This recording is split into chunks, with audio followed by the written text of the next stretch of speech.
In this video, I am going to show you 3 different shades of modal Chanderi sari having with patchouli print on the sari fabric and kalamkari print over coming for both the side of the border. So ரொம்ப எலிகண்டா இருக்கு, சாஃப்டா இருக்கு and லைட்டா இருக்கு. Machine hand wash ரொம்ப தாராளமா பண்ணிக்கலாம். Function வேர் பண்ற மாதிரி இருந்தா ஒரு சிம்பிள் அயன் கொடுத்தோன்னு சொன்னா எலிகண்டா இருக்கும். அதர்வைஸ் ப்ரெஷர் கொடுத்து ஃபோல்ட் பண்ணா போதும். This is pallu. We have this piece as our blouse.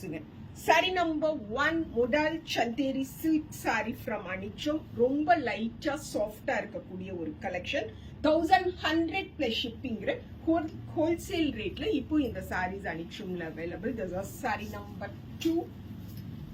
ரொம்ப அழகான ஒரு பீட்ரூட் கலர்ல இருக்கக்கூடிய பாடிக்கு நேவி ப்ளூ கலர்ல border சாரியோட ரெண்டு சைடும் வரும். This is pallu. We have this piece as our blouse. Saree number 2, 1100 plus shipping. Saree number 3, ரொம்ப அழகான ஒரு grayish green and magenta peacock green compound இருக்கக்கூடிய modal Chanderi saree, patchouli printed body and kalamkari border, kalamkari pallu and exclusive kalamkari blouse. Saree number 3, 1100 plus shipping.